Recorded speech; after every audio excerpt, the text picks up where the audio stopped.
Shalom kekasih-kekasih Tuhan, selamat pagi. Saudaraku sekalian, orang lain mungkin bisa mengambil bagian kita, mencuri kesempatan yang kita miliki.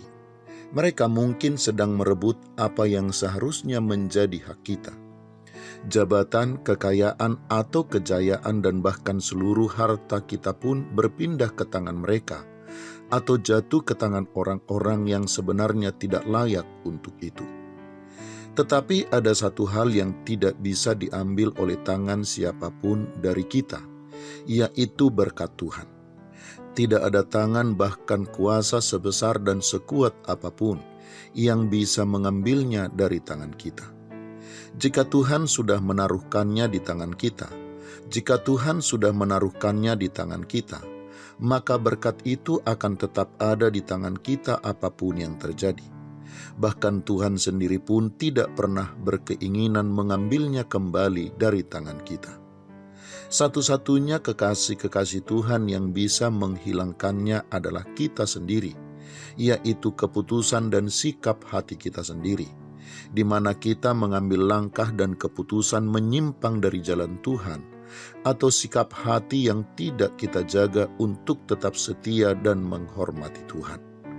Hal itulah kekasih-kekasih Tuhan yang diingatkan oleh Tuhan kepada kita melalui kisah tentang Esau dan Yakub, sebagaimana ditegaskan di dalam surat Ibrani pasal yang ke-12, ayat yang ke-16 sampai dengan ayat yang ke-17 yang berbunyi, "Jangan ada orang yang menjadi cabul atau mempunyai nafsu yang rendah seperti Esau, yang menjual hak kesulungannya untuk sepiring makanan. Sebab kamu tahu bahwa kemudian ketika ia hendak menerima berkat itu, ia ditolak, sebab ia tidak beroleh kesempatan untuk memperbaiki kesalahannya, sekalipun ia mencarinya dengan mencucurkan air mata." Kekasih-kekasih Tuhan, hak kesulungan itu adalah bagian atau hak mutlak dari Esau.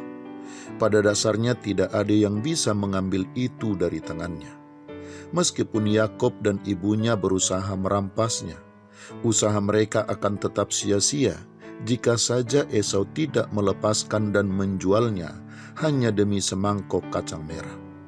Jadi Esau sendirilah yang telah menjual dan mengabaikan hak kesulungannya sehingga ia kehilangannya. Kekasih-kekasih Tuhan, tidak perlu kecewa ketika ada orang yang merebut posisi kita. Kita tidak perlu marah apalagi putus asa serta kecewa kepada Tuhan atau kepada siapapun jika ada orang yang merebut kesempatan kita. Karena jika itu sudah menjadi bagian kita dan kita tetap hidup berkenan kepada Tuhan, tidak ada satupun bagian dan berkat kita yang akan berpindah tangan ke tangan orang lain.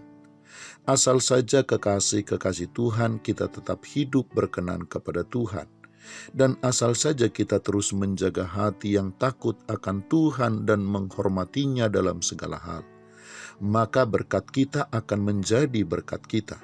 Bagian yang sudah ditentukan untuk menjadi bagian kita akan tetap menjadi bagian kita sampai kapanpun dan di dalam keadaan apapun kita berada. Selamat pagi, Tuhan Yesus memberkati. Shalom.